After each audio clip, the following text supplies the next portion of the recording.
Yes. Assalamu alaikum and good evening. It's really a pleasure to be here with you, and thanks for the task force for this invitation and for everyone that have taken the time for this talk. So, talk today, Islamophobia and Academic Repression. And I begin with this photograph, having the first Muslim Palestinian president in the US.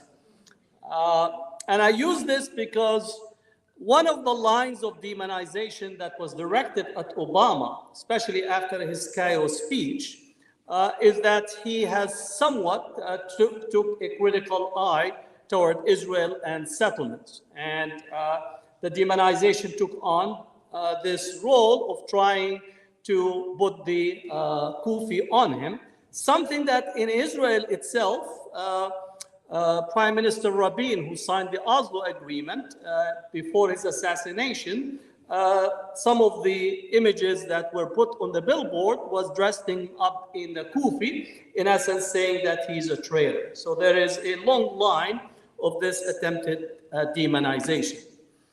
I start also with this quote from Martin Luther King. Cowardice asks the question, is it safe? Expediency asks the question, is it politic? Vanity asks the question, is it popular? But conscience asks the question, is it right? And on some positions, it is necessary for the moral individual to take a stand that is neither safe, nor politic, nor popular, but he must do so because it is right. I think it is right for us today to call for a ceasefire, immediate and conditional ceasefire. That is the right thing to do. And in this sense, we cannot continue to favor or put politics or popularity or the election ahead of calling for unconditional immediate ceasefire. Now, Islamophobia, I want for us to understand what do we mean by Islamophobia, because there are many definitions and many different people that speak about Islamophobia. Islamophobia is a structural organizing tool located at the contemporary racial, gender, and class crossroads. It is employed to rationalize and extend the dominant global power hierarchies while embarking on a project for silencing the collective global other. This is a framing that we use in ethnic studies at UC Berkeley in a decolonial lens. So it's not about Muslim identity, even though that is important. It's not a cultural accommodation, important that it might be. It is literally thinking of the global north political power hierarchies that is situated against the global south.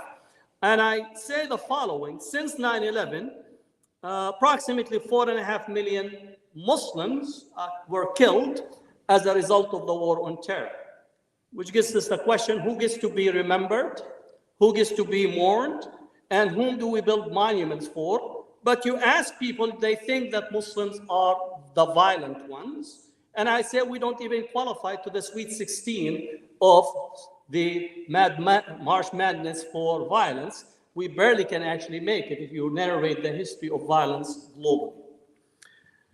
Recently, we have post-October 7th, the Palestinian-American boy, Wadi' was killed and his mother injured after landlord stabbed them because they were Muslims, authority says. Now, you need to know that his landlord, just a few weeks before, built him a tree house.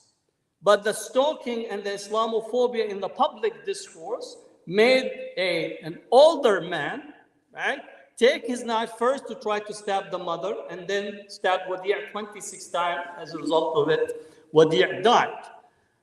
The president actually, when he spoke about Wadi', lied that he spoke to the father. He didn't, and they had to alert him afterward to actually make a phone call after he went publicly speaking about making a phone call to Wadi'. So far, the president have not actually expressed empathy in a real sense with the Palestinians, Arab and Muslims. And as you know, nationally, we have the abandoned Biden campaign, which registered almost 105 votes recently in Michigan, considering that the Muslim community mobilized heavily for Biden in the 2020 election. 3 Palestinian students aged 20 shot in Vermont. Now, these students were walking with their Palestinian headscarf after a Thanksgiving dinner or gathering, and there was no other reason that they were got shot other than the symbol of the kufi, the Palestinian scarf, which is increasingly being spoken of as a sign or as a symbol of terrorism. A cultural element that is rooted in Palestinian culture, history, and so on, has become a symbol of demonization. And this is what I say Islamophobia has made it into mainstream type of discourses, that even a scarf is demonized and results in violence committed against individuals. When we speak about Islamophobia, there is ideological driving force. If anyone who works on the field of Islamophobia and in general about war on terrorism, Samuel Huntington, Clash of Civilization, is a foundational text. And post 9/11, almost everybody went to read and use Huntington's Clash of Civilization. Edward Said referred to it as a clash of ignorance, which is a clash of ignorance. Huntington wanted to develop what he considered thesis to post-Cold era. And they went from the anti or focusing on communism with the red banner to focusing on Islam and Muslims as a way to continue to massively spend on military expenditure. So far today, our military budget is about $886 billion. And I would say post 9/11, it's skyrocketed continuously on focusing on the Muslim subject. But the other part of the Huntington thesis is once actually the anti-Latino discourse in the US developed, he wrote a book, Who Are We?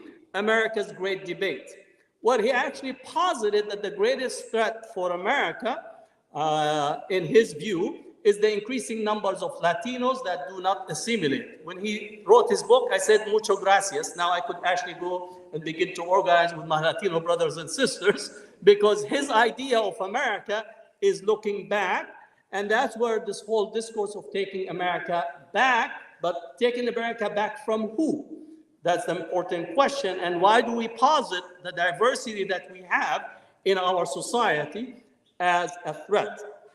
People say that we're losing our power or our status, our position.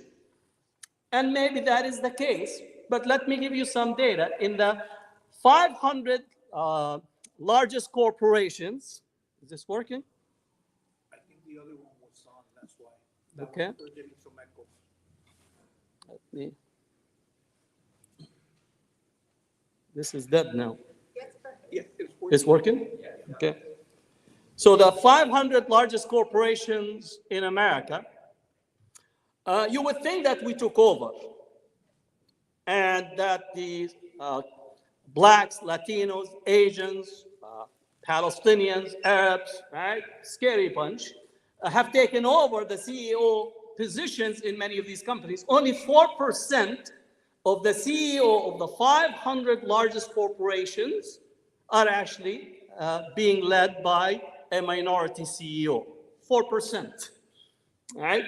So 96% are still dominated or held by white CEOs. I don't want to give the data for San Diego State University, but I know the data at UC Berkeley.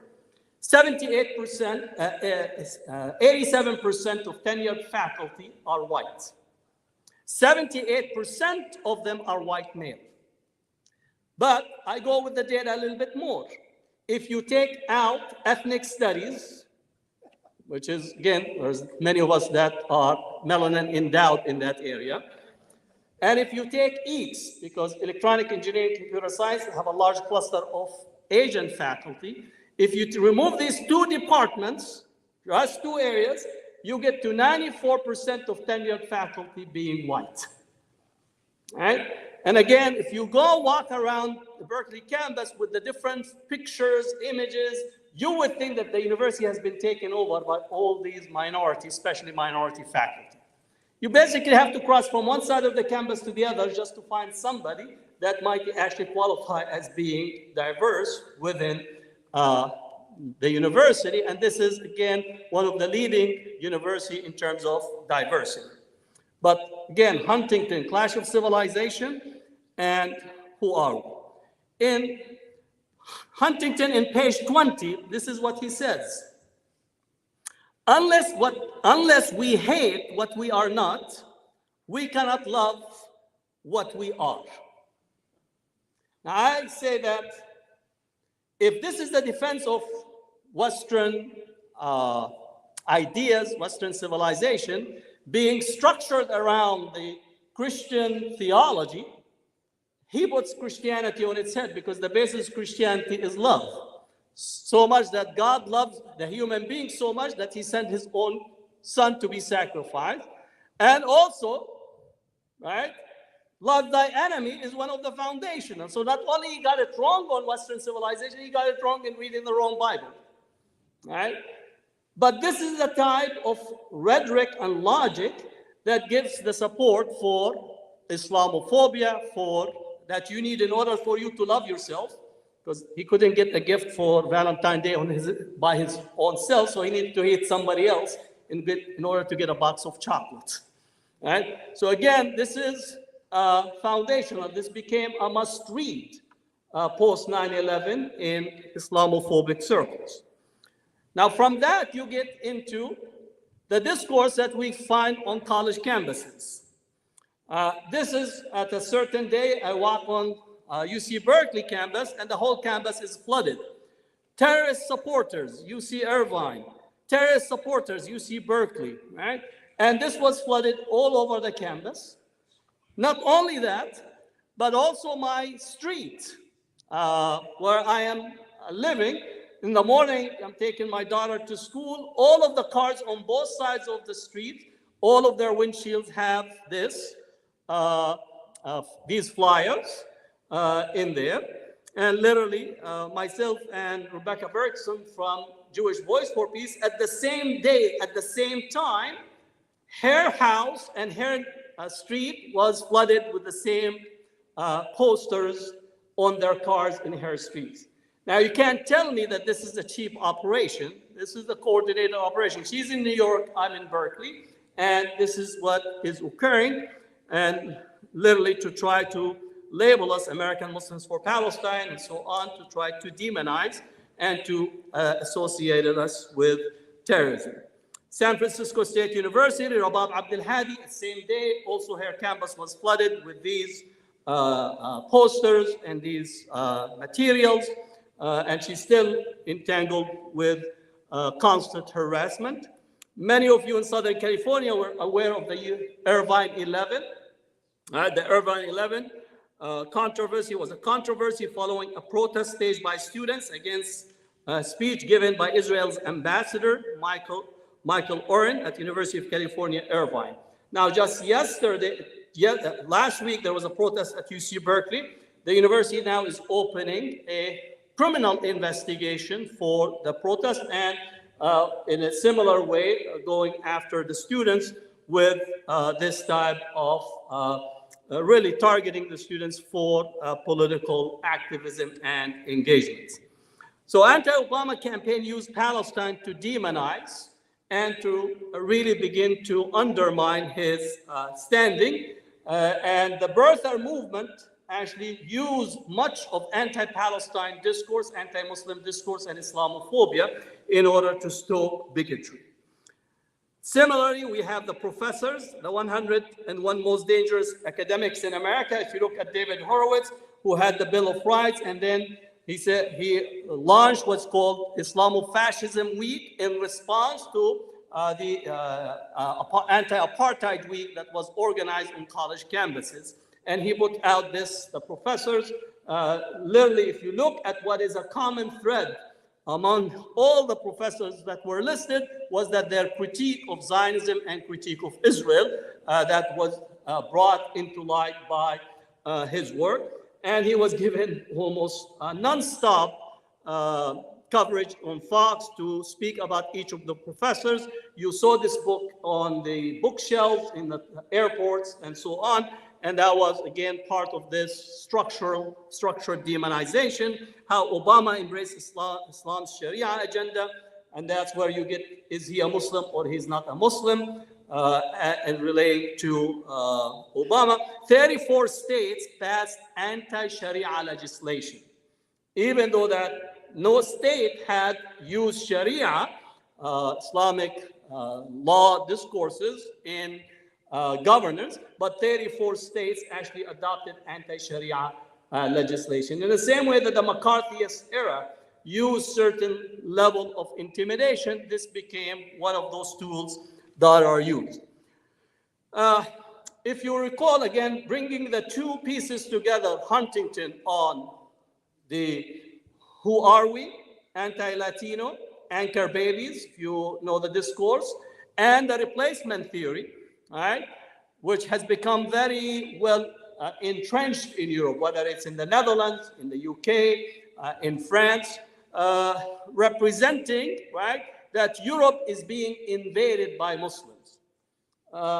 And every other day, every other politician stands up to give almost a recipe and a fatwa, a religious opinion to Muslims. So I call him Mufti Macron, because every day he stands up and gives a fatwa for Muslims on what they should and shouldn't do, with the understanding that the Muslims cannot be integrated into the French society, because in order to be, you have to be French to the source. What is French to the source? Meaning you have to have the blood DNA of Frenchness. And the reason that Muslims are arriving to Europe, contrary to this image of the other Islamic bomb, is the colonization and post-colonialism that is the reason for the massive immigration that continues to come, refugees and immigrants to Europe. And I always say, again, if you don't want them there, stop intervening in their countries. You cannot actually invade a country. You cannot support a coup in a country. You can't continue to have a relationship with despotic rulers and think it's a no cost or a zero cost for both the country as well as Europe. So prior to the intervention in Syria, there was no Syrian refugees. Right? Now you have massive refugee population. Prior to the intervention of Libya, you did not have Libyan refugees. Now you have Libyan refugees. Prior to the collapsing of the Iraqi state, you did not have Iraqi refugees in the way that we did, but now we do. So the reason that you have, quote, this image is to problematize the victim and victimize him and you, rather than to ask the question, why do we have these refugees coming? Why is it that we have people dying in the Mediterranean every day? Why is it that we have people that are literally been in refugee camps in Greece, in Italy, in Spain, in Malta, literally for 3 or 4 years, for no other reason that their countries have been intervened in, and often there are resources in there. So this is again the replacement theory, right? That you see it in here, in the United States, with discourses about taking our country back. Whether it's anchor babies for the Latinos and they're trying to change the immigration law, or the replacement theory that is active in Europe. Some of the representation that we all see, right, in terms of how Islamophobia gets into our mind, and we begin to actually have some of the visceral negative reaction, intendedly so, not coincidental, because many of these images, anyone that worked in media, in publications, the type of time that they go in terms of selecting of the image and what it's actually needed to engender and what type of responses, this is the type of images that becomes almost a normal pattern of what is to be introduced. And the reason is to try to really stoke and develop what I call latent Orientalism, latent Islamophobia. This is using Edward Said, all right, Orientalism. And Edward Said used Freud's subconsciousness or the subconscious, as well as you see it in W.D. Du Bois' work, The Soul of Black Folks. Latent Orientalism, latent Islamophobia is the unconscious, untouchable certainty about the Orient, about what the Orient is. Its basic content is static and unanimous. The Orient is seen as separate, eccentric, backward, silently different, sensual, and passive. So literally, if you talk to people, they say, well, how they are. They only understand the language of force. That's Bernard Lewis, meaning that these are irrational. When somebody says, well, all these, they're almost like animals, you have to understand that is built upon layers and layers of Orientalism, latent Islamophobia, which gives us manifest Orientalism, manifest Islamophobia, is what is spoken and acted upon. It's the policies that includes information and changes in knowledge about what the Orient, as well as a policy decision founded in Orientalist thinking or Islamophobic thinking. It is the expressions in words and actions of latent Orientalism.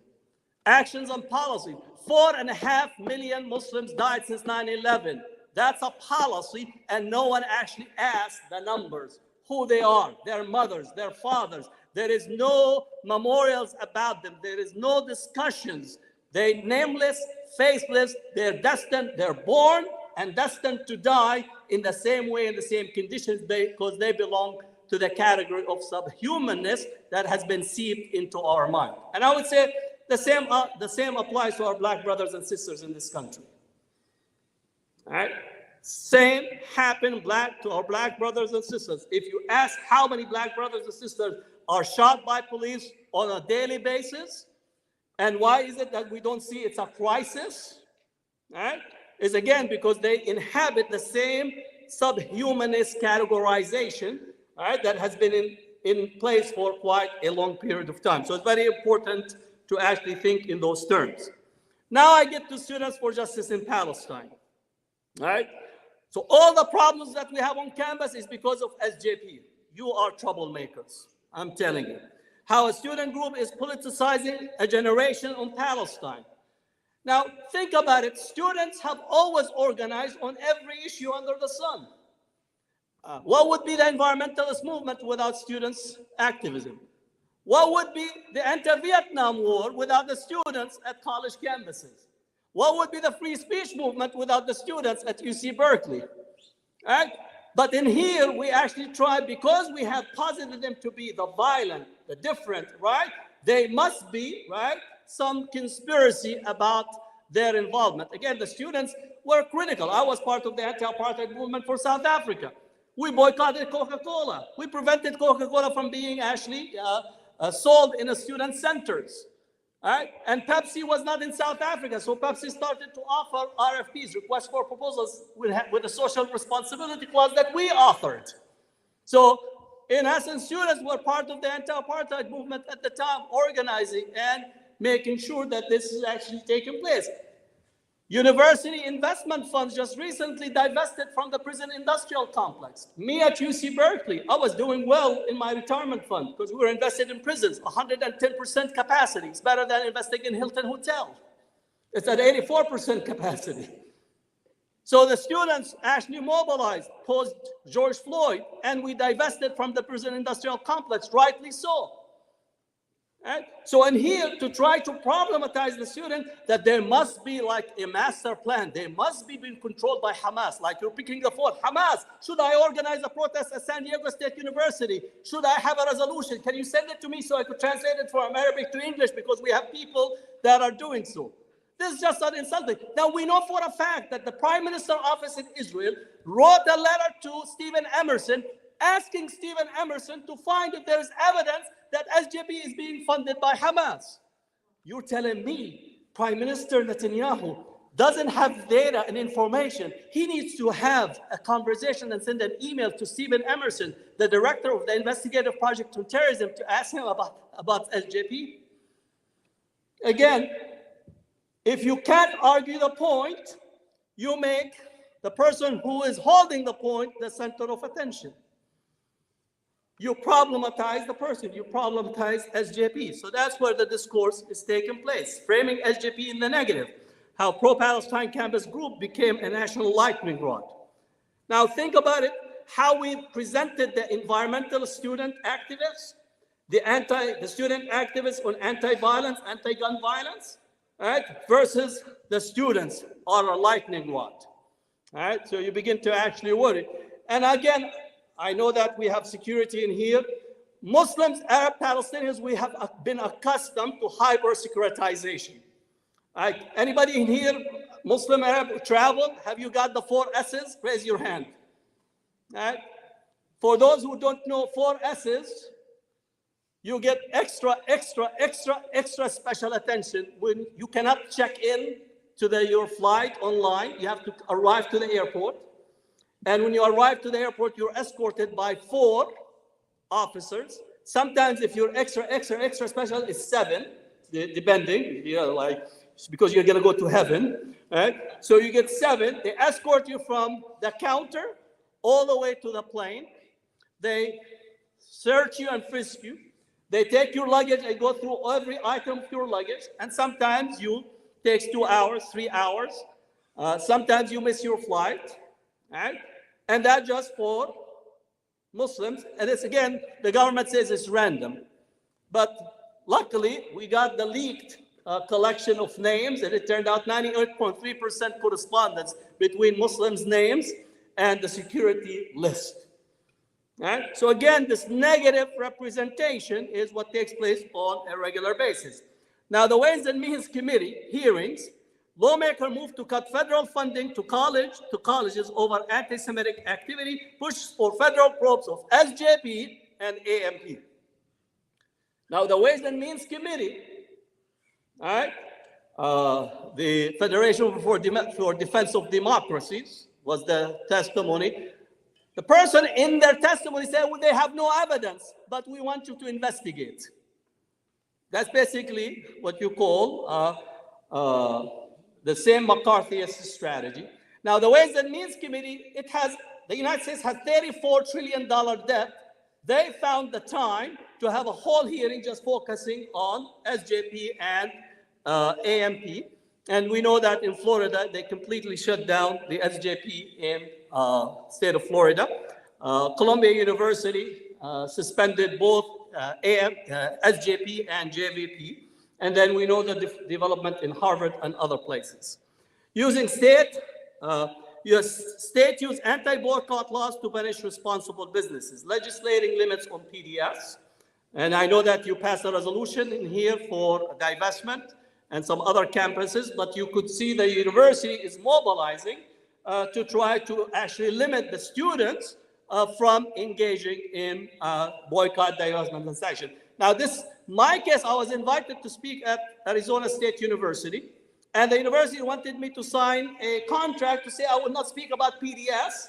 In my visit to the university, my speech was about PDS.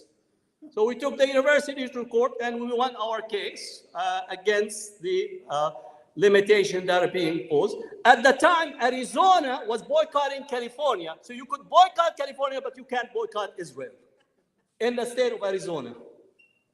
Again, if people want to support Israel, that's their issue. That's their right. It's a free country.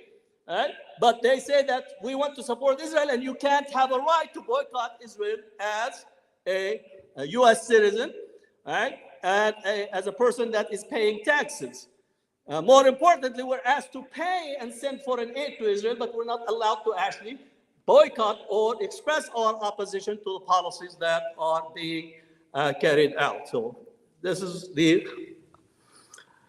Stephen Emerson, American Jihad, the terrorists living among us. So this notion that there are sleeper cells that begins to shape people's mind, and this is also adds to see something, say something, right? Which makes all of us suspicious of each other. And again, if I see something, I'm always suspicious of the thing I see, right?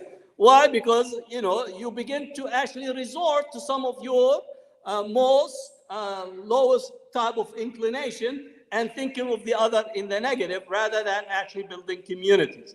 What we found is, again, people begin to report on their neighbors for no other reason that they have strange behaviors. And again, if you were around Arab families, they're always having strange behaviors. Like, how often can you explain there's about 30 people coming for lunch, right? Again, for somebody that is just, that's too many people in there in one place. All right, so again, people begin to report on things, or they have, weird smells. Again, for those who did not have the pleasure of cooking with chicken tikka masala and all of the spices, is actually sometimes might be seen as a weird smell, and people actually were reporting on all these things as a result of this instruction to them. Again, the professors. Now, creating Islamophobia imagery in public space in any war between the civilized man and the savage, support the civilized man, support Israel, defeat jihad. Again, the notion of discourse of using savage, right? Again, you could express it, we call on people to support Israel, but in here, it's saying, again, positing is the question about the savage and civilized, a notion that we thought we left it way back in history, but now it's being placed on buses and in ads across. Now, in here, we need to bring Daniel Pipes into the discussion. He says, speaking before the convention of the American Jewish Congress on October 21st, 2021, Daniel Pipes says, I worry very much from the Jewish point of view that the presence and increased stature and affluence and enfranchisement of American Muslims will present true dangers to American Jews. Again, he was reducing American Jews to reflect all of the Jewish community rather than those who have a Zionist committed perspective to Israel, because again, we work closely with Jewish Voice for Peace, if not now, Rabbis for Human Rights. They don't see it in the same way that Daniel Pipes see it. Post 9/11 framing, the Israel Project 2009 Global Language Dictionary began to actually say to reflect and mirror U.S. anti-war discourse, to reflect also Israel's discourse, to have a language that mirroring one another and begin to actually shape the discourse in that way. We saw Islamophobia becomes taken in defense of Israel, right? So Ilhan Omar, while advocating for Palestine, is not anti-Semitic. Ilhan Omar becomes literally ground zero for anyone that wants to be Islamophobic. And again, she's a woman, right? That's one. Second, she's black. That's two. Three, she wears a hijab. That's three. And four, she speaks. All right? So in essence, she actually represents literally the Islamophobic nightmare in terms of what people assume that a person is. Now, interestingly enough, Ilhan Omar is a refugee herself. She comes in at 8 years old. Right? And the type of negative, literally visceral Islamophobic content around her is unbelievable. I don't know if you heard that. Well, she married her brother in order to come to the United States. That's just there in what you call in the content. And this has, again, as a deep, deep Islamophobic discourse relative to Ilhan Omar. It's a whole notion of demonization to create a sense that she does not belong into the normal cluster of civil society discourses. So Ilhan Omar, again, she's between her and Rashida Tlaib, they basically take the bulk. 2 out of 435 congressmen and women, they literally usurp or are the focal point of these attacks. Zionism in academia, university presidents and administrators become levers in the massive pro-Israel propaganda machine and provide the lubricating oil for the structured Islamophobic campaign that targets Arabs, Palestinians, Muslims, progressive Jews, and their allies on college campuses and in the community. University president and administrators provide the public relations stage and oxygen for Israel's propaganda machine and create the conditions that further target and marginalize Palestinians, progressive Jewish voices, and communities of color that are challenging Israel. Increasingly, university leadership uses the euphemism campus climate and inclusion strategies as a spear to hit Palestine activists on campuses. So again, if you want, this is my full article in the American Studies Association, how and why the Israel lobby is suppressing free speech and academic freedom on college campuses. Again, this is based on research and literally looking at how this process takes place. The San Francisco Federation funding Islamophobia. Again, this is not from me speaking. This is their 990 tax returns. All right, you could actually access the tax returns of organizations. The Jewish Federation and Dillard Foundations are funding Islamophobia. All right, they funded Gert Wilder. If you don't know Gert Wilder, he's the person who promoted the Muhammad cartoons in the Netherlands. His party is a neo-Nazi party. His party members actually walked into the Dutch parliament wearing Nazi memorabilia in there. And he actually often went to Israel and visited Israel. So he was funded by the Jewish Federation. Also funding the Tea Party patriots, right? Anti-immigrant, anti-black, funded by the Jewish Federation. Again, if somebody wants, I have all the 990 tax returns, and I could send them to you. If you don't, or if you have public access, you have those in public access. So they funded Project Veritas, the Amcha Initiative, the American Freedom Law Center, which passed all the anti-Sharia legislation, American Freedom Defense Initiative, the David Horowitz Freedom Center, Gert Wilder, the Clarion Fund, the Center for Security Policy with Frank Gaffney, the Middle East Forum, Daniel Pike, Tea Party Patriots Foundation, the Foundation for the Defense of Democracies. Again, we are not saying this from us. This is, again, your tax return. And then say we want to have relationship with the Muslim Arab community. In which basis? Relations should be on understanding that if you are funding, or the funding is going toward these Islamophobic individuals and groups, and then you want to have what you call a halal kosher gathering, it just does not mix. Right? If you tell me you're funding somebody that is doing X, Y, and Z, I'll tell you, yeah, this is wrong and this is unacceptable. So before actually we begin having a discussion, where are the apologies? All right? Where are the distancing oneself from some of the information that have been promoted time and time again? All right? Extensive record of funding bigotry, protecting Israel through Islamophobia, and I feel that since defending Netanyahu's position is untenable, so demonizing the Arab, Muslims, Palestinian, pro-Palestinians becomes the avenue for not actually arguing the position. M.J. Rosenberg, who formerly worked for the American Israel Public Affairs Committee, recently wrote, the right-wing Zionists opposing the community center, this was about New York, they believe that the more acceptance there is of Muslims here at home, the less reflexive hatred there will be for Muslims abroad. And that, in their view, reduces America's sympathy for Israel.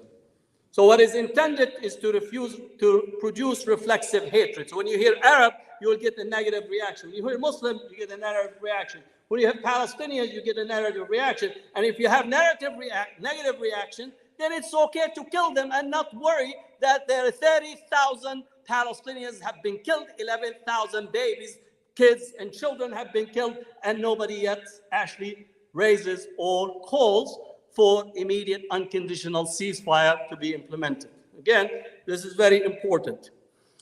Israel role in post-Cold War era, Israel recasts its role to counter and prevent Islamic extremists and Arab nationalists, reassert its strategic value in a unipolar world, speak of common threat with the West, provide training and know-how, subcontractors, including many of our police departments that send their police officers to be trained in Israel, expand its foreign policy reach so as to become more viable, India, China, Sub-Saharan Africa, become the go-to expert in countering Islamic ideologies and movements. So this again becomes one way that pro-Israel speak of a common cause, right, with the United States. So again, Gert Wilder in here, all smiles. He's the current Prime Minister of the Netherlands.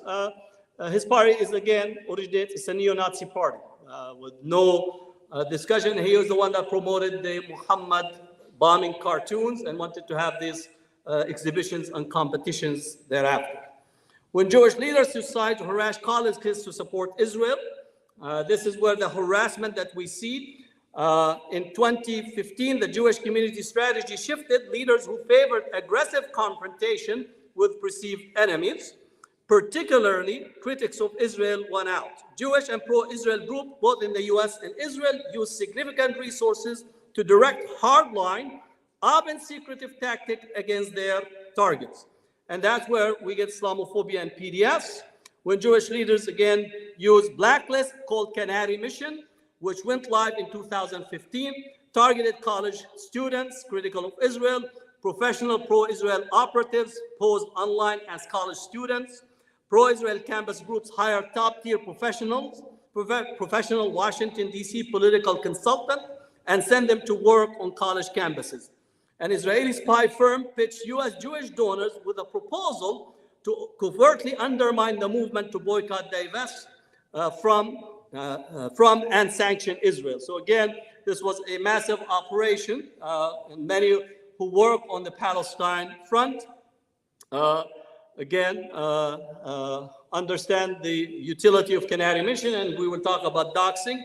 This is my page. Recently, they said they updated the page, but at a certain point, the question is, this is purely McCarthyist tactic that has been used, and it's said that it's in defense of the Jewish community, but I say it's in defense of Israel first and foremost, because it targets not only Palestinians, Arabs, and Muslims, but also progressive Jewish voices that are critical of Israel. Women's March in Israel, Linda Sarsour, who led the Women's March with two other women, became the focal point because she's Palestinian and because she's unapologetically spoke in her position as Palestinian. So the whole campaign was directed at her, but also Zahra Billu from the Bay Area as well became a target because of their pro-Palestine position. The Root Institute report in early 2010, the Israeli think tank, the Root Institute, put out a series of influential reports that laid out a theory and strategy of an aggressive pro-Israel posture. So again, this was an Israeli-directed campaign that is being carried out in the United States. So it's again, talking about the question of agents of a foreign country, because Israel is a foreign country, and this operation is being carried out here domestically. Israeli Ministry of Strategic Affairs, Erdogan, however, has made clear since his appointment in May that fighting PDS is one of his main goals as Hasbara minister. He was also granted a pledge of 100 million shekels, 25.7, exclusively for coordinating international events to counter the PDS movement. So again, we're dealing with a state funding, right? State ministry funding this campaign domestically, that we see its effects on college campuses. So you think that you're dealing with just instantaneous reaction, but we're dealing literally with a coordinated campaign. There was also a Las Vegas summit, major funders of the program. So Sheldon Adelson, the late Sheldon Adelson, and Power Ranger billionaire, Haim Saban, actually put together a summit. The secret meetings at Adelson's Venetian Hotel marked the unveiling of a well-funded effort to oppose the BDS on campus, movement on campus. They called the meeting the Campus Macabre Summit. So again, this summit with resources directed in there, and Campus Pro-Israel Group monitor progressive Jewish students as well. So it's not only Muslim, Arab, Palestinian, but also progressive Jewish students were subject to this tactic. And this is an article inside the Israeli Rights Campaign to Silence an Anti-Occupation Group. So I recommend for you to access it from the Intercept.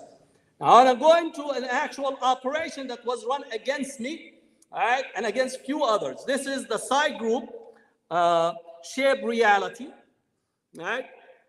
So I talked about the dumping of flyers and putting flyers on my street and in the campus. So it turned out there is a whole intelligence group, Butterfly 2.0 introduction, that was carried out against targets, selecting the targets with a full operation to actually harass, intimidate, and literally carry on a almost counterintelligence operation. This is looking at the process, both individuals and organizations to be targeted, and what is need to be done in that way. Now, I came I became aware of this information by an article that was written by the New Yorker of what's called a private Mossad, how private Mossad operatives were engaged in this, and the New Yorker wrote 2 articles about this.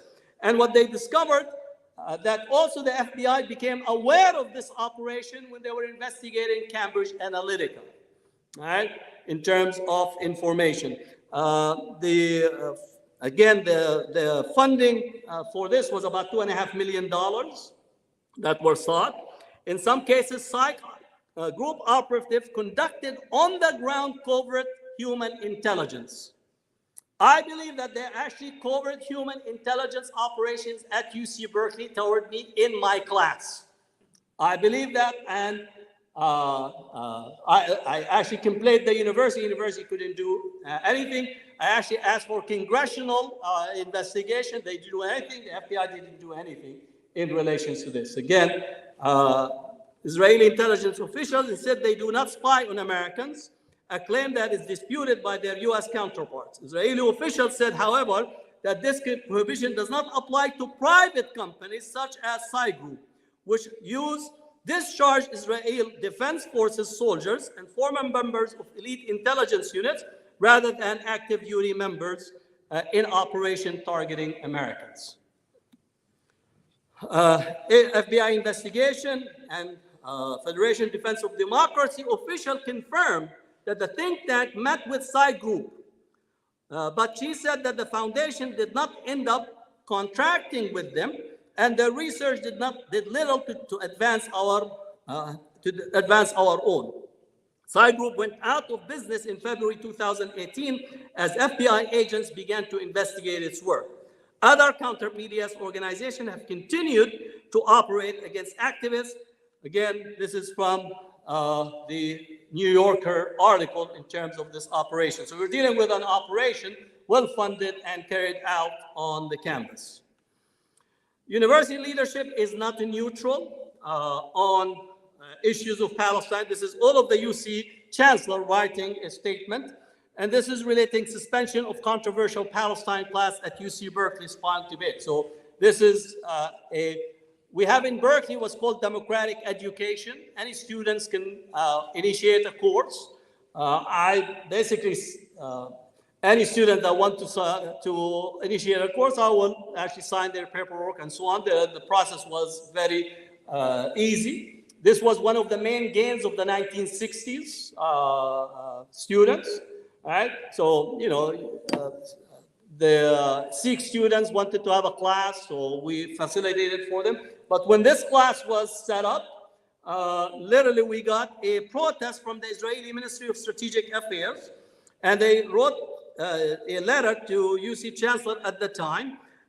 This letter, right, was signed by all these organizations. The interesting part is that the student who was facilitating the course heard about the suspension of his course from his family in the West Bank, in Bethlehem, that it was announced in the Israeli press before the university announced that the class is suspended. Right? So the university, as an advisor to the course, called me in that this course is suspended, that it violated the rules of the campus and so on. And literally the dean at the time said that this course does not show Israel. And again, if you go through the map, it actually speaks about Palestine, Zionist settlement, Palestinian land, Israeli land. So it identifies this. But then that the dean says that this class is actually advocating a single point of view position, and therefore it cannot go. I said, well, let's discuss single point of view. So are you saying that Flat Earth Society should be teaching also in our university? Because all of our departments teach, right, that the earth is round. So under this point of view, that everyone has to have multiple point of view. And then our business school all just teaches capitalism. We don't have the introduction that communism and socialism has to be equally. There's no requirement in academia that you actually should, not as a practice that you should not actually teach in the way that you feel that you want to teach within the guidelines of a syllabi in order to allow the students to actually arrive at a critical examination of an issue. So the result of this is we went to the university academic senate, and the university first says Paul Hadwa did not comply with policies and procedures that govern the normal academic review and approval of proposed courses for the DCAL program. For student-led courses, said Dan Magaloff, the school's assistant vice chancellor. We actually know that the real is, again, the course went through the review process. UC Berkeley reinstituted student course on Palestine because we checked with the academic senate. Academic senate says the signature and the paperwork is valid. The department chair signed the paperwork and said the paperwork was valid. There was no error or wrong. Then they said, well, we need you to change, but we need you to sign a new paperwork. I said, I'll only refer back to the academic senate. If the academic senate says that I need to sign the paperwork again, I'll sign the paperwork again. Academic senate said, no, the paperwork is valid. The student did not do anything wrong, and the class actually needs to be reinstituted. The only other time in the history of Berkeley that a class was canceled was during the US bombing of Cambodia. And the university asked the academic senate if they were permitted to cancel the courses because the end of the semester is becoming chaotic and they needed to cancel the courses. So literally the protest letter comes around 6 a.m. to the university. By 11 a.m. the university canceled the course. All right? And I came to meet with the dean. It was Eid at the time. I came to meet with the dean around 3 p.m. And anybody that works in campus, right? You all are in campus. We spend weeks just to see whether to use will or shall in a sentence, in a resolution. You tell me a university in the size and the history of UC Berkeley takes less than 3 hours to cancel the course, right? That is already set up and established. Again, we got the course to be reinstated. The course was renamed Palestine and Settler Colonial Inquiry rather than Analysis, so that was only the word that was changed. And then we demanded to actually, the dean forced to adhere to the policy. I fully support and defend the principles and policies of our campus. So the dean had to actually adhere to the policy. She was violating the policy, but that was not enough. We demanded actually for an apology, and end up actually, I'm writing to offer our apology for the public misstatement made regarding your DCAL course submission in the campus announcement of the decision to suspend the Ethnic Studies 198 course this fall, pending further review. At that time, there was confusion. Again, they wanted to save face. You say there was no confusion. The only confusion was hers. All right. So again, she was forced to apologize on this.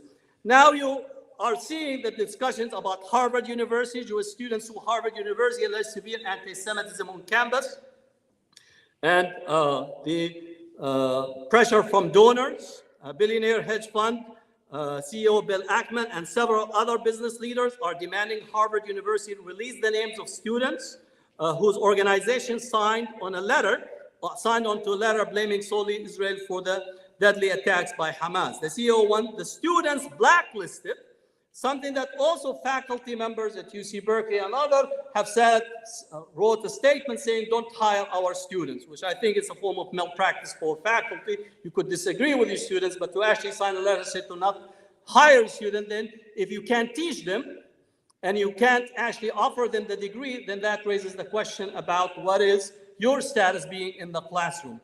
One should not be able to hide behind a corporate shield when issuing a statement supporting the actions of terrorists, Ackman said in a post on X, formerly known as Twitter. All right, this is his, I would like to know, so I know never to hire these people. So again, this is trying to actually threaten people, threaten students of their employment. And again, I think it's going to end up being issue that will be in the courts and also part of civil rights challenges across. The students at Harvard, the SJP, pro-Palestine students, also have filed a complaint to the Department of Education of civil rights violation. So that also is moving forward. All right, shaping the narrative. Right? Large number of Harvard students organization blaming Israel for Hamas terrorist attacks, killing 700. Can't imagine who would want to identify with such a group. Harvard parents, take your educated kids about this. Right? So again, putting the organizations and the names and harass them. Harvard, MIT, and Penn State. Here's the latest fallout. So again, forcing and pressuring university presidents to literally express their point of view and whether a pro-Palestine activism that takes place, and in particular focusing on SJP and how they would approach it. Doxing campaign, doxing truck displays names, faces of pro-Palestinian students, raw iris from officials. So you will see these trucks at UC Berkeley. Some of the trucks went to where the students are living, their family, and going around with these trucks to try to actually intimidate them into becoming silent on Palestine. Long history of doxing. For Palestinian American activists, doxing is nothing new. Anyone that was working and active on Palestine have been doxed, have been harassed. Even again, if we talk about the ADL have had a long history of spying on the Arab Palestinian Muslim community. In San Francisco, the district attorney, Arlo Smith, raided the ADL offices and confiscated boxes and boxes of material that actually documented the ADL spying on 700 organizations, including Arab Muslim Palestinian organizations.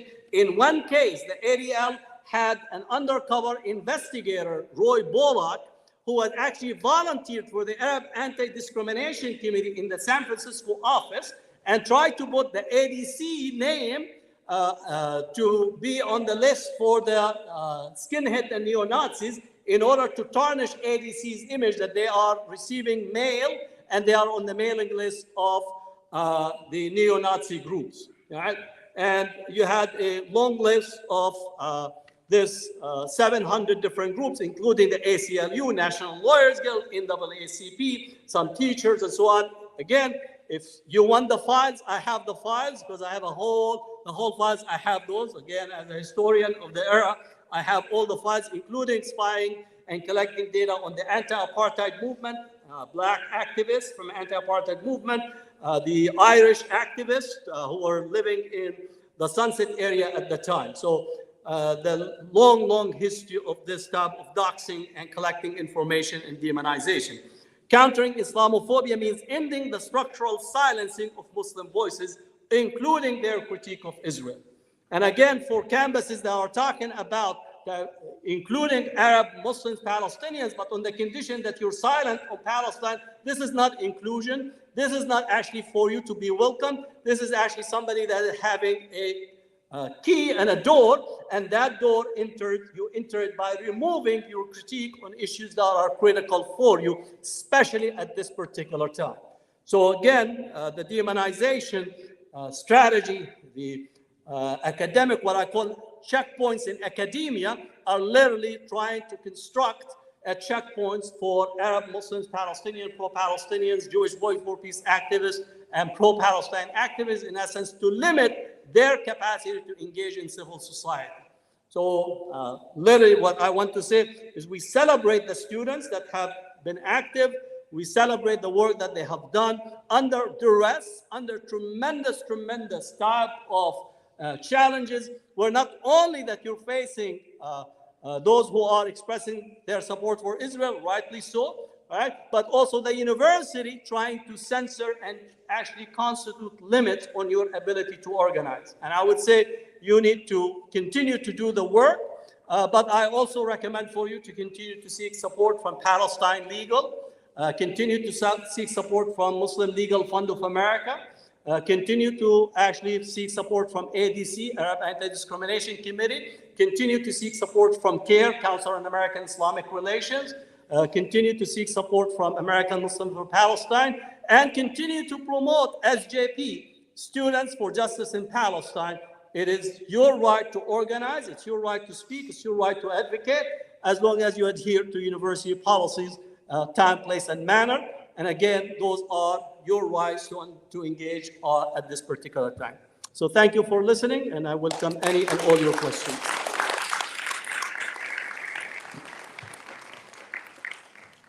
Thank Thank you, Dr. Bazian. Dr. Bazian has kindly agreed to take some questions. For those who have a question, just raise your hand. And I will call on you, but in a second, once we get the microphone. Okay, Jasmine will bring the microphone to you, okay? So Jasmine will bring the microphone here.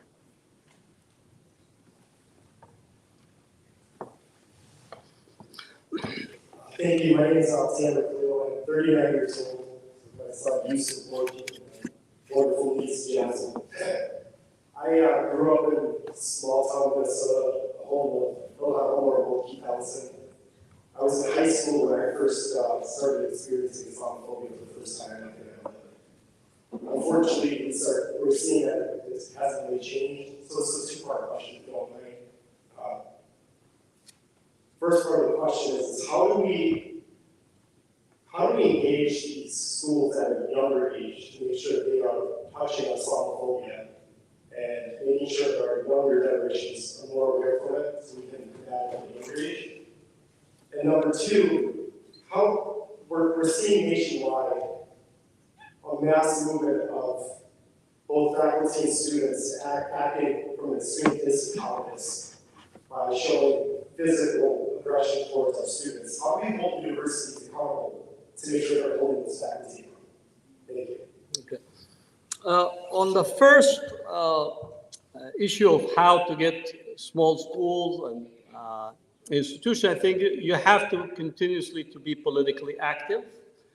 And I am heartened that as a result of the past few months, the level of political activism and organizing across the board has been almost unprecedented on a number of levels. One, people thought that there'll be a few days and people will go back and not continue to be active. We're close to 150 days, 5 months. And people have been organizing nonstop, almost every day. They're going to the city council meetings. They're going to the Board of Education, public schools. They're going to university regents meeting. They're going to student councils. They're active across the board. So that's very, very important. And I think that has an outcome that it brought a large number of people to advocate. The second is that we also are experiencing large number of people that are entering to run for political office. And what is unique is that people are running across all of the different political levels. Prior to this, people only wanted to possibly engage in 1 or 2 levels.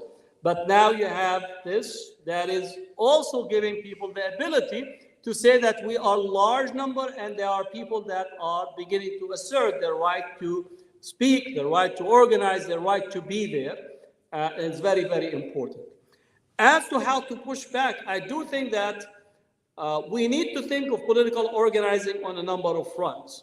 The protest is important, running for office is important, boycotting is important, but I do think that legal areas is very, very important.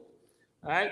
So one part, I do chair the Muslim Legal Fund of America, and we want to actually take on cases and issues that pertain to student rights, workers' rights, and employees' rights.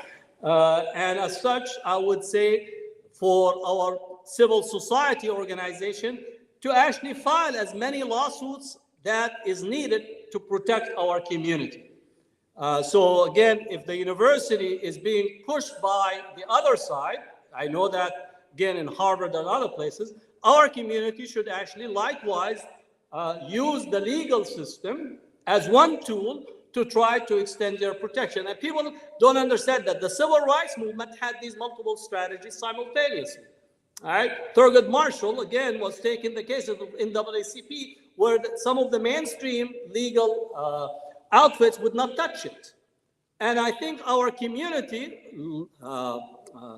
small legal civil society organizations are stepping up. And I do think we need to actually use this in order to file the challenges and provide the protection. So if you're getting pressured in here or other places, by all means, I know that CARE has a number of lawyers, right? Whether it's here locally or statewide. Right? They have the lawyers. MLFA has the lawyers, National Lawyers Guild, Center for Constitutional Rights. So there is an infrastructure to provide some legal support. And I think that's what we need to understand.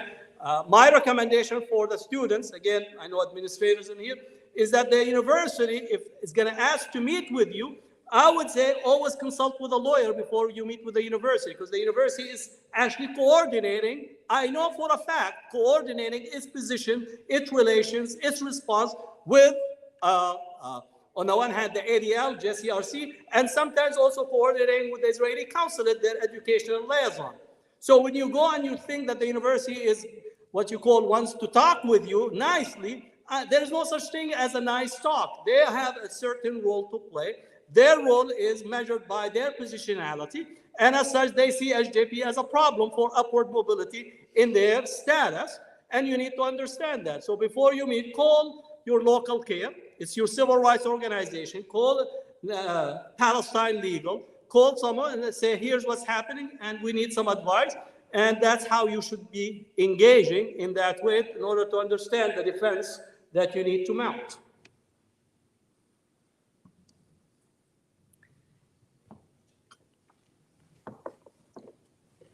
Take a second.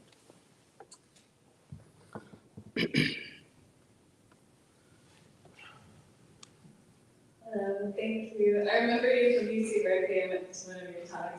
My question today is, when we are in spaces of advocacy and the dialogue of Islamophobia comes up, how do we intersect Islamophobia to other systems of oppression so we can uplift a greater community of advocates with us, because Islamophobia does, impact Muslims, obviously, but how does it intersect and play a role in other people's identities that are not necessarily Muslim? Well, if you're going to work on Islamophobia, if you think of Islamophobia as a type of racism, then the infrastructure or the work that our Black brothers and sisters have done is tremendous. If we think about the current demonization of immigrants, Muslims as immigrants within the Islamophobia, our Latino brothers have written the book on that. If we think about the hyper surveillance and targeting, Japanese American experience with the internment, right? If we think about the restrictions imposed on whether it's travel or green card, Chinese Americans have went through that experience as well. So part of it is navigating through the history, but also put it in the contemporary period in order for you to actually be an advocate, because no one would like to organize on me. It's only we and our empowerment that will make a difference, and I think it's very important to think in those terms and in those ways. So you cannot advocate and speak about Islamophobia without actually having a very clear position on anti-Blackness, anti-Black racism. You cannot be an advocate for Islamophobia without speaking about the prison industrial complex. You cannot speak about being, in terms of Islamophobia, anti-Muslim discourses, without actually making a connection between militarism abroad and the homelessness in our street. When we spend $8 trillion on wars abroad and send $14 billion to Israel while we have homelessness in the streets, that connections have to be made. Now, somebody says, well, at state level, we don't fund Israel. No, we do. As taxpayers, all right, if we engage in funding, that has a consequence. So you have to make those connections, because at the end of the day, it's either we empower ourselves collectively or we fall divided in that way. And I think we need to have a different agenda. I recommend for people, I always go back to it. People tend to listen to, I have a dream speech from Martin Luther King. I want you to wake up and actually listen to the 3 evils of society speech, right? Militarism, materialism, and racism. These are still fundamental to our understanding. His speech, right, 1967, 68, just before he died, is still one of the most revolutionary speeches of critiquing the society, right? And to understand what he said at the time, right? Because if we continue to spend more and more on war and armament, we actually will end up being a bankrupt moral society. And I think we are there, right, where we have guided missiles and misguided people, right? So again, I would recommend for us to visit because I think his speech is still at today is one of the most comprehensive critique of our society. The numbers might be adjusted into the numbers that he had were at the time were very accurate and correct. So Jasmine, the gentleman in the middle first, and then there. I just had a question, big part of student organizations, you always get that fear of what happens if you speak out, whether it's Islamophobia, whether it's Palestine, and you're afraid that maybe the school might cut your funding for organizations. I was trying to figure out what's the best way to go about a situation like that, or maybe even if individuals think that, Well, fear is a commodity, right? If we read the materials from COINTELPRO, right, during the 60s, J. Edgar Hoover wanted to enhance paranoia. Paranoid people and fearful people will accept the unacceptable. So what you need is to understand that fear is real, but you need to actually take and work in a collective other that you empower each other, right? Speaking out has its consequences, but speaking out does matter, right? And especially at a point where you could make a difference. And I do think that we are in a moment that speaking out today does make a difference. Otherwise, they would not be trying to silence you. If our work was not so consequential, you would not see the checkpoints that are being set up. You would not see the type of harassment that is being there. I do think that they understand that in the current configuration that you're taking place, that Israel is undertaking a genocide, right, is indefensible. And that's why the only resort is literally to silence people from critiquing what is taking place. And I do think that you need to think the importance of your speaking out at this point. As far as funding, I do believe that as organizers, you don't need that much funding. Right?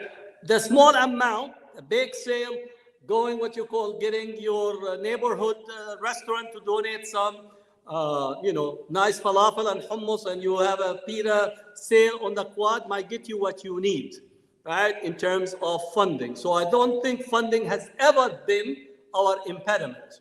I think consistency, organizing, and understand what is areas for us to organize is very, very important. So I do think we need to do that in a systematic way and continue. Right? I think the resolution that was passed in here is very important for the students. You need to promote it. You need to go and meet with the staff union, right?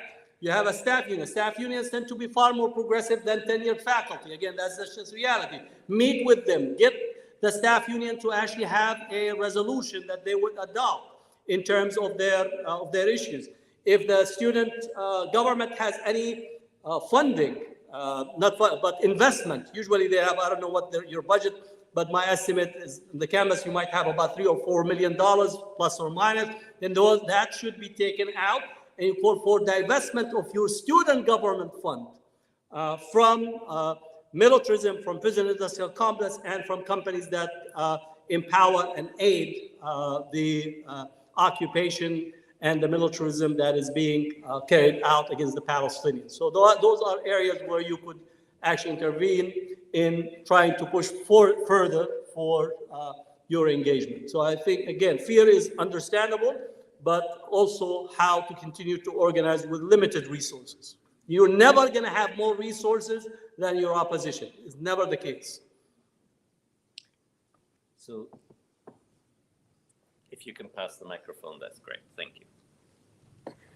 Hello, so I have two questions. One is a follow-up to his question, but one is more of like a philosophical question. So the first one, like, to what extent do you think that the doxing and like the consequences are actually happening? Like, do you know any personal stories where students like actually face consequences for like what they're advocating for?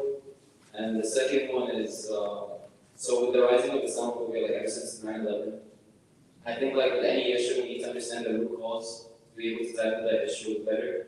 So like one cause that anyone can think of is to be able to, so the West could be viewed as a victim rather than the oppressor.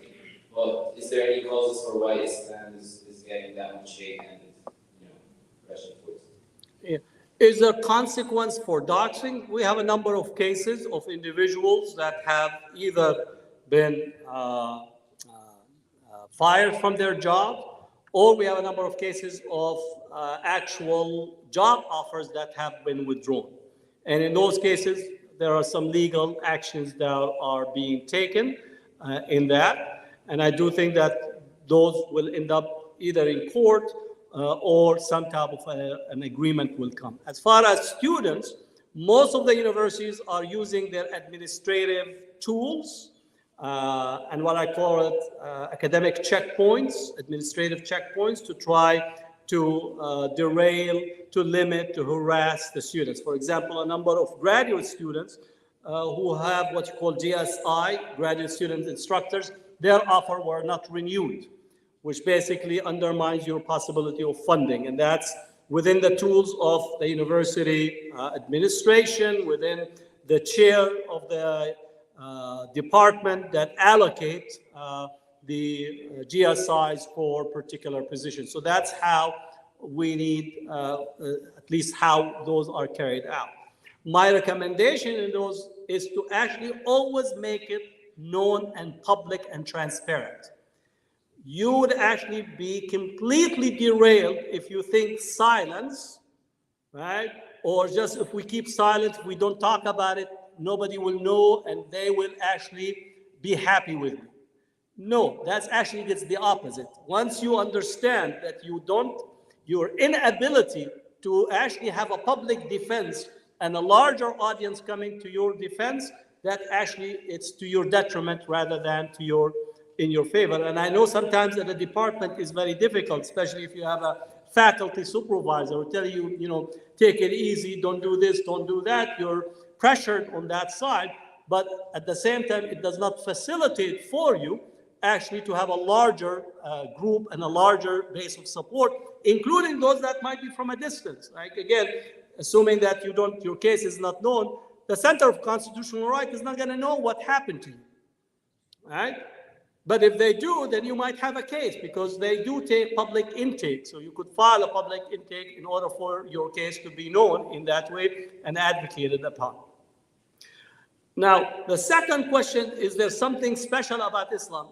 No, there's nothing special about Islam as a category. Again, if you believe in Islam, that the racists are racist because they're racist. It has nothing to do with you, right?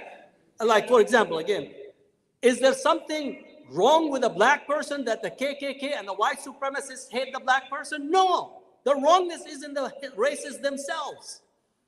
But it actually, sometimes we begin to have what you call double consciousness. We begin to walk around having what you call a white supremacist Islamophobic sunglasses on. We think something is wrong with me. And we have a 12-step program every morning in front of the mirror. Right? There is nothing wrong, or as a category, the white supremacists, the global power hierarchy needed something in order to continue funding massive military outlay. There's a lot of jobs that are standing on having somebody to hate. Right? $886 billion, that's a lot of hamburgers, a lot of dough to go around. And in order for that to be read, we have to have a boogeyman. And the boogeyman, unfortunately, they selected, it's Muslims. Right? So if your car breaks down, there must be a Muslim in the engine. If you have a conflict with your husband or wife or significant other, it must be a Muslim sitting in the kitchen. I call it, you have the Monster Incorporated, Muslim Incorporated. You have to actually insinuate the fear on people. So Bob and Mary think that Muhammad and Fatima across the street are sitting in there and taking the phone call from Osama bin Laden from the grave in order to undermine America. Not knowing that during the financial crisis of 2008-2009, 13 million Americans were thrown out of their houses, not by Osama bin Laden, but suits and ties people that were running our banking and financial industry. But everybody was going around talking about how they're fearful from Osama. Right? So it works. And it also prevents us from having solidarity with each other. So we go around and look at the ground, they're taking over the neighborhood. No, I'm sorry, they're not taking over the neighborhood. All the neighborhood is actually taken by the banking industry and the financial and real estate industry. We're all in debt from cradle to the grave. And we think we're having a good life. Again, if you have a student loan, raise your hand. That's okay. If you have a student loan, raise your hand. All right? Now, how come, all right, we have $886 billion defense budget, but we can't afford having free education? All right? How is it that we spend $886 billion and we don't have healthcare? And I know that now we have what you call shared payment. Right? You pay 75%, your employer or the university, you pay 25%, then you go to the doctor, you pay 20%, $20 for each visit, then you actually get the medicine. By the end of the time, your actually cost of healthcare is about 50% in terms of overall. And then once you try to get into retirement, they actually put you in literally nickel and dime you for everything that you do. If we could actually afford a 2,000-pound bomb to be thrown on literally civilian population in Gaza while we can't go to the doctor for free, there's something wrong in this society. And those are the questions that we need to ask. Israelis have free healthcare, we don't. Right? So this is again where we need to make these connections and links and to have discussions about what is it that we need to make in relation to our organizing and how to actually transform, because people think it's a single issue. No, it's not a single issue. It's a multi-dynamic issue. It's actually academic freedom, free speech, administrative oversight, right? Ability to participate and vote. Right? Again, all these are connected in a way that you need to shape them in that way. We do need a different political vision and imagination for our society. And those are the things that we need to advocate for. There is a question there on the very end.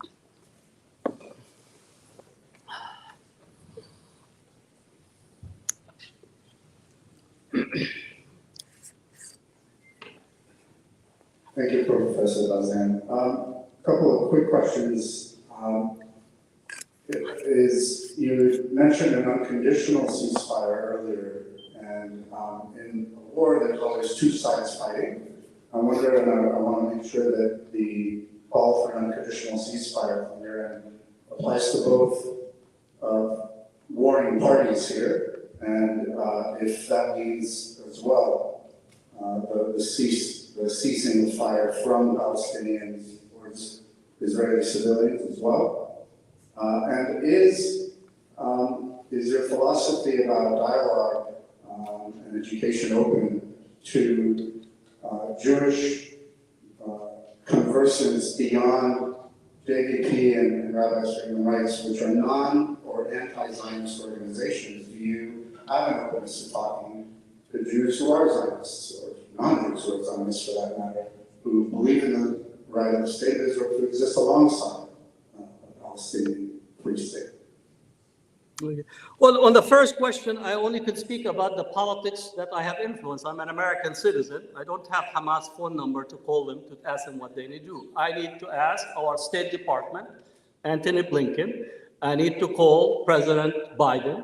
I need to call our senators and congressmen that they need to advocate for unconditional ceasefire. And that's what I will say, because that's my political order. Now, if Israel is negotiating with Hamas through Egypt, that's their business to put the conditions in their negotiations. Our position is the United States government should be calling unconditional ceasefire, and that should be our position in here. And the fact that the United States is acting almost powerless by dropping food packages from the airplanes, for me, that's like the utmost insult. For a power that is sending $14 billion of bombs to Israel and then trying to do Hunger Game dropping from the skies to the Palestinians, to think that they could have a PR campaign in going into what you call the Super Tuesday. So unconditional, the United States government should actually call for unconditional immediate ceasefire, and should not be, again, I also would call for cutting US aid to Israel. We should not be in the business of funding and being complicit in funding a genocide that is unfolding with the International Court of Justice said possibility of genocide being in there. So that's for me. The second, dialogue has conditions. One cannot fund Gert Wilder and say we're going to have a dialogue. One cannot promote Ayaan Hirsi Ali or Ershad Manji and give them the Courage Award, which Ayaan Hirsi Ali, she said, I recommend to Muslims to convert to Christianity. Again, I have nothing against Christianity. We're from Palestine, where we knew Jesus, where he ate and where he went around. One cannot stand and say to the Muslims in America, you need to convert to Christianity, and that is the person that gets the Courage Award. We can't have a promotion of literally Islamophobic material, including Stephen Emerson's work and others, and then to say we're going to have a dialogue with the Muslims. I am for interfaith work and action for justice. Interfaith work for advocating for transformative. I am a social justice person. I never ask a person what organization or individual they are. We march together for South Africa. We march together for United Farm Workers. We march together for Central American Solidarity Committee. We organize against for labor unions. We organize for immigrant rights. And for me, these are individuals that represent the highest values of Islam, Christianity, Judaism, and so on. What people want you to dialogue, they want you to affirm Israel's rights to occupy, dispossess, and build settlements over the Palestinians, and they say this is dialogue. That's not dialogue, that's dispossession. That is what is taking place. So again, I know there's a constant attempt to say we have a dialogue with Muslims. Again, AJC came and said, here's my conditions. David Harris, almost day in and day out, had these messages on radio about literally Islamophobic messages. Where is the apology to the Muslim community? Right? Where is the apology? There's none.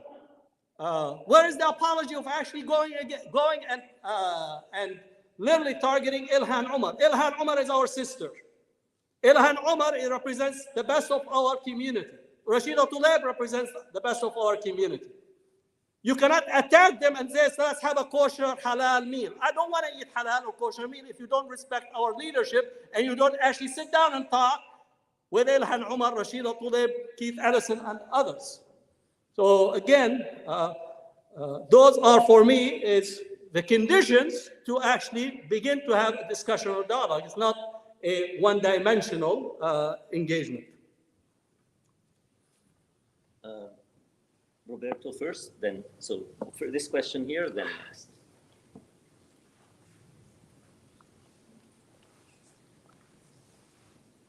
Thank you for your wonderful presentation. I want to return for a second to the question of the legal support. And I see that as I'm trying to think about how to formulate the question, but this few months ago, I was in the Bay Area and spoke with some progressive Jewish lawyers who have a long history from the 60s, going back decades, and they both expressed to me the concern for less, what they would call, pro bono NLG lawyers, right? Less political lawyers willing to take those difficult cases. So I know there is some legal support, but I guess I'm trying to think more in terms of, in the long run, how do we support or facilitate the creation of more young lawyers, like students here might be in law school, to learn about that tradition of political lawyering and be willing to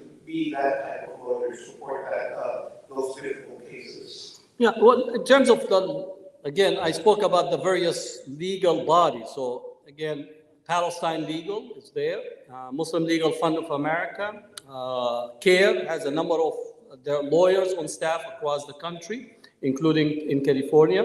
You have the ADC, Arab Anti-Discrimination Committee, that also have lawyers that are taking cases. National Lawyers Guild, we also work and coordinate with the National Lawyers Guild, and then Center for Constitutional Rights. So you have a number of legal bodies. I do encourage the students actually to study law and actually pursue a legal career with a civil rights and humanitarian law focus. And there are also other opportunities. I know the Islamic Scholarship Fund offers scholarship for students who are studying law, among other 3 or 4 different focuses, including public policy. So I served on their board as well. So this is because to incentivize the students who are going to law, and increasingly there is a number of law students that are going. We also have the Muslim Lawyers Association that have developed, and now just a few weeks back, Palestinian Lawyers Association has sprung up as well. So I would say that the legal body is taking shape and beginning to actually strategize of how to deal with both some of the cases are coming our way and some of the cases that we need to proactively take, while also understanding that the other type of organizing has to continue. Right? So again, the pro bono is there, but also other avenues are open, and they continue to actually bring some of the resources to the fore to help the pro-Palestine activism. So being mindful of time, I know we have a question there. Please raise your hand if you think you're going to also have a question before the end of the program tonight. Anybody plans on having? Then this will be the last question. Thank you. First, just quickly, respectfully, between Jewish Voices for Peace and that description of American Judaism with whom you don't want to talk, in between there lies probably 90% of American Judaism. So your dismissal as either, again, one willing to talk to Jewish Voices for Peace, or dismissal that everybody else looks like that, it's just not a fair characterization of the American Jewish community. Like the vast majority of whom support the Palestinian state, and very much worry about rights for all peoples. So I do take offense, just sitting here, at those being the caricatures, when those are both very small minorities of the American Jewish community. Second, I just have to acknowledge that amongst free healthcare in Israel includes nearly 2 million Palestinians who get free healthcare in Israel as well. So, a lot of us Americans are envious of that healthcare system. But it's not just Jews, it's all Israelis that it pertains to. But if I have a different question, which I think wanted to acknowledge those 2 pieces. You use the 4.5 million number, which at some point I would tragically love to see the break. 4.5 million. I will give you the citation so you don't worry. Duke University research, and if you get something else. I want to learn in terms of the breakdown of who are those 4.5 million, because they shouldn't be nameless and have some sense of variety of pieces.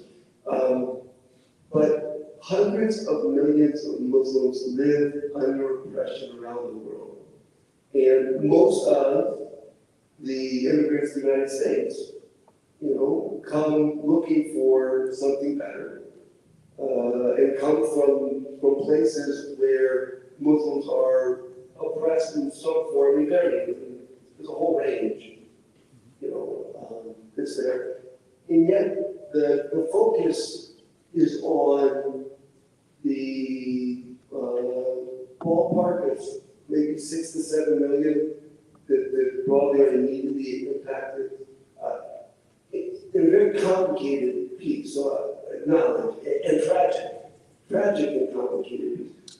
My question is about hundreds of millions of other Muslims around the world who are suffering under oppression, and where in this context of deep concern for those who are coming from places of oppression, lots of places, that is even this long list, and experience Islamophobia here, and need to have a real commitment to social justice and caring concern for Muslims everywhere, and not just to focus on, not to take anything away from it. Yeah. So in between, during the question, somebody else decided they had a question. So that will be the actual last question now. If you don't mind, we'll take the 2 questions at the same time. and then we'll hear it.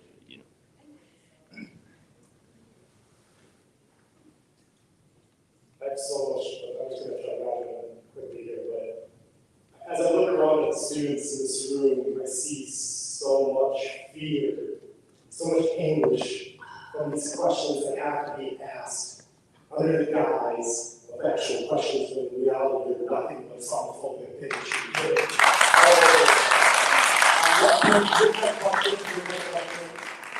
At what point are these students going to be able to stand up and call out this bigotry for what it is without fear of being persecuted by their schools and by other people around them and worry about being doxxed? As a business owner, I don't have to worry about that thing happening when I'm no longer a student. But at what point are we going to stand up and be able to call out this bigotry and Islamophobia for what it is and let's stop letting it hide behind these masks?